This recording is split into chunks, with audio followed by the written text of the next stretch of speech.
Coaches, Rick Stewart of All Access Coaching. I'm really excited to bring you this free video, and make sure you hit the subscribe and like button down below. And if you hit the like and subscribe button, you'll get notified when we upload new content. We're uploading 3 or 4 videos every week. We switch our feet when we crack. So if we're going to run crack and go, we're going to have our wideout switch his feet. He's going to fake the person he's cracking on, whether it's a safety rolling down or an overhang. We don't crack the safety. We have another call for that. Crack to us is linebacker levels. So it's someone rolling down in there. We're going to run right at him. Then we're going to slip him up the seam. Okay. Nothing changes here. He's got the wheel swing. He's blocking 3. If 3's off, he's going to swing. The one thing that does change, anytime we tag this, now this guy in the backside, he's not reading anymore. He's going to run a skinny post, because now we can read this the same way we read our 2 vert skinny, right? Because we've got someone here, someone up the seam, someone here. So now we're going to do it the same way. We're going to check the crack and go in the wheel. If the wheel's open, we throw it. If color flashes on the crack and go, we'll flip our hips and throw that backside skinny, because it became, even though it's off of our switch or post wheel concept for a quarterback, it became 2 verts and a backside skinny. So they already know how to read that. So we just tell them to read it the same way. Okay. And like I said, here it's drawn up off of veer action. I think the first clip may be off of rocket action, which is what we would crack more of. So you might see that more often. If we do it off of rocket action, the line's just going to gap protect towards the rocket. Fullback's going to block the first thing off of the tackle or tight end, whoever's last in the protection. Here, there's a tight end. So he's got C gap. Fullback's got first thing outside. Everybody's 1 gap over. He's going to do a crack and go. He's going to run the wheel. We're going to fake the toss and then drop back here. So we still get our 3 guys in the routes. There it is. We fake the crack and go. Quarterback fake the toss. If you can see him. Right here. Shouldn't have backed it up. Now it's hard to see.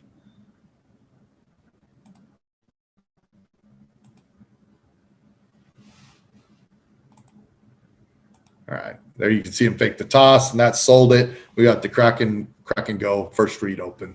So we have the ability to do that. Like I said, if we didn't have a tight end on the backside, then he would run the skinny post, and he's got the cross the field read. If we have the tight end in, he knows it's not across the field, then it's just crack and go, wheel down to the swing. This will should show you a good look at the protection. Everybody's just 1 gap over here. Okay, everyone's just 1 gap over.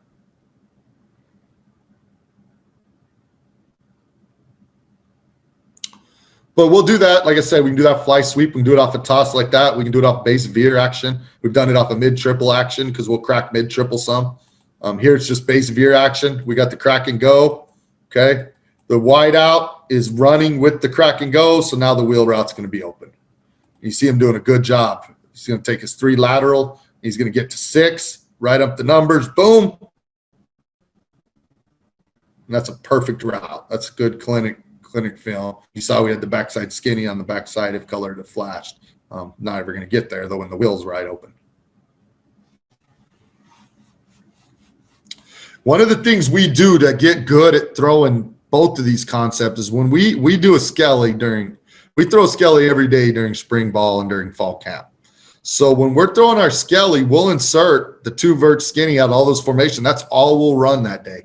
So our quarterbacks and our receivers have to learn different ways of getting open and finding the ball. When you run post wheel 16 straight reps against the defense, you learn how to throw it open. I didn't come up with that. I saw a practice where Mike Leach practiced. They ran 4 verticals all day. And what you saw was your wideouts find ways to get open. Your quarterbacks find ways to throw people up. They learn the concept by doing it over and over when the defense knows it's coming. So we do that when we install these. We install the 2 verts skinny one day, and then the next day we install the post. And that's all we go with, those tags and those routes. The quarterback had to tell this running back to drive block, so we just a 2 receiver route. We got the tight end on the backside, so we're max protect. And they didn't bite on this, but what happens is we got a great 8-man protection here. Okay, and we had a long time to throw the ball. See that? And now eventually the wide receiver just ran himself open. So that touchdown wasn't really great scheme design, or we fooled him. It was our O-line did a heck of a job, and a quarterback made a heck of a throw, and the receiver did a great job staying with it. So it was just good execution by those guys. It wasn't really a scheme thing. That the defense had it covered pretty well, but we stayed with it and hit a home run. But I like to show it because it was really good pass protection by not only the O-line but the 2 running backs that were involved as well. We actually have that wide out. Like I said before, he'll switch his feet and fake the crack, and he'll actually yell crack, crack, crack, because, you know, you play in the option. These guys are supposed to yell crack to these guys. They work it all week. So we don't think they can distinguish whether it's us yelling crack or them. So we'll come in here and yell crack, crack, crack. A lot of times try to get some reaction out of the defense. I don't know if it works or not, but we think it does. So we keep doing it. Here's another job of that running back doing a good job of slipping. He goes 3 lateral. That guy who gets with him plays the option all the time. So he slips him underneath. Then he works back out, right? Back out to the numbers, gets that width, gets the separation here. And we're able to throw the ball right there in the side pocket. And that's, like I said, that's probably something they learned during those Skelly sessions, when the defense knows it's coming, to be able to do that. So pretty good job by them. We're blocking at 1, 2, 3, the third guy. So the running back's going to have to drive block him in the protection. He dropped now. If we start seeing him drop a lot, we can tell the quarterback to go ahead and let that guy run the swing. If we tell him, if you're ever in doubt, make the drive call, take care, be protected. We'd rather be protected first and foremost. Okay, just another look at it. Crack and go here. Safety bites. We get the crack and go and the wheel open. Tight end on the backside. We're protecting there instead of running the skinny. Good look at it. Guard's going to come down on the nose. Fullback fit good. Quarterback made a nice throw. And the last part of this that we will do is sometimes versus man coverage. When we know that those overhang players are manned up on our slots, we'll run basically crack and go, but we'll go pick them. So he, instead of running a route, he's going to go actually crack this guy. And we're going to run into him. Then he's going to run up the seam. We call it rub now instead of our tack for crack and go. But we know now we're going to throw the ball the wheel. We tell our running back instead of 3 lateral now, go 5 lateral to get some separation and get up the numbers. So some slight changes here. I think in this game we did it with no motion to keep this free safety. He was cheating to the field. We didn't want to bring him over. But see, we get the pick play there, right? Spread teams pick all the time, so why can't option teams pick, right?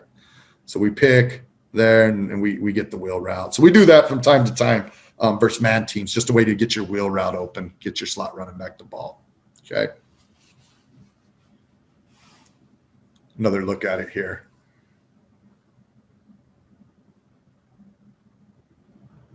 If you're wondering why there was no motion, it was just to keep that free safety from getting over there and making that play. He almost got there anyway.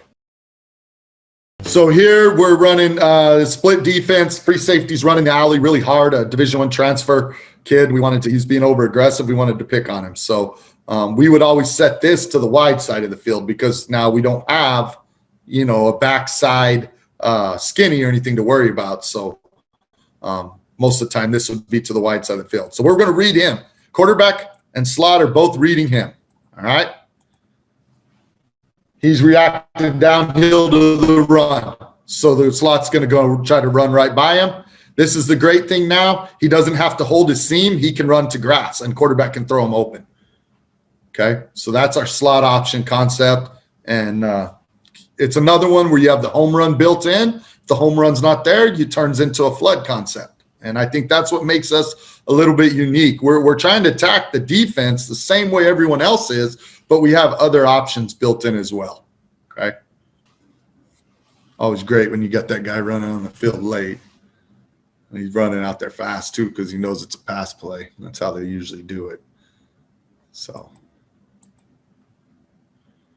right here, split front. He's going to block 1. He's going to block 2, whether he's going to fit A or B. But he's going to do one or the other.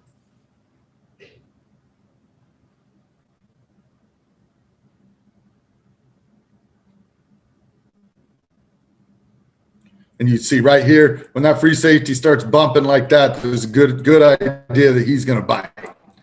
He's geared up to stop the run. He's been told all week to run the alley. And so now, you can see he's biting.